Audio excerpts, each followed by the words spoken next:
কানাডাকে হারিয়ে কোপার ফাইনালে আর্জেন্টিনা। কানাডাকে হারিয়ে কোপা আমেরিকার ফাইনালে আর্জেন্টিনা।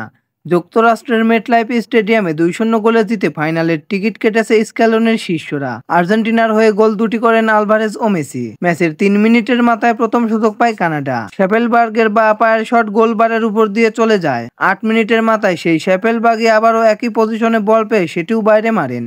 ম্যাচে আর্জেন্টিনার প্রথম আক্রমণের সুযোগ আসে 12তম মিনিটের মাথায়। ডি বক্সের বাইরে থেকে লিওনেল মেসির বাঁ পায়ের জোরালো শটটি লক্ষ্যভ্রষ্ট হয়। কানাডার খেলোয়াড়রা পেশি শক্তির ব্যবহার করলেও আর্জেন্টিনা মাথা ঠান্ডা করে খেলতে থাকে, যার ফলও পেয়ে যায় মেসিরা। টুর্নামেন্টে আর্জেন্টিনার শুরুর ম্যাচে প্রথম গোলটা এসেছিল ম্যানচেস্টার সিটির তারকা আলভারেজের পা থেকে। আজ সেমিফাইনালেও সেই আলভারেজই ত্রাতা হয়ে আর্জেন্টিনাকে সামনে থেকে নেতৃত্ব দিলেন। 22 মিনিটে তার দেওয়া গোলেই 1-0 ব্যবধানে এগিয়ে যায় আর্জেন্টিনা।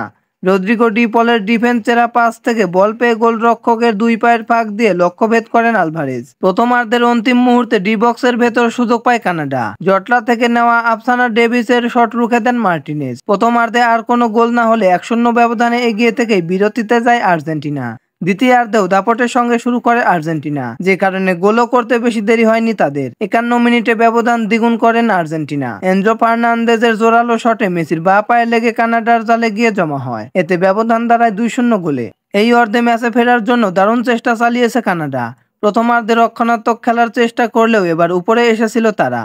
বেশ কিছু আক্রমণও করেছে তারা, তবে সফলতা আসেনি। অন্যদিকে আর্জেন্টিনাও একের পর এক আক্রমণ করে কানাডার রক্ষণভাগকে ব্যস্ত করে তোলে। 61 মিনিটে ডি মারিয়ার অ্যাসিস্ট থেকে আলভারেজের একটি শট রুখে দেয় কানাডার গোলরক্ষক মেক্সিম ক্রিপাও। এরপর টানা 2 আক্রমণ চালায় কানাডা, তবে ব্যর্থই থাকে তারা। 89 ও 90 মিনিটেও গোল চেষ্টা চালিয়েছে উত্তর আমেরিকার দেশটি, তবে সফলতার মুখ দেখেননি। শেষ পর্যন্ত 2-0 গোলের জয় নিয়েই ফাইনাল নিশ্চিত করে আর্জেন্টিনা।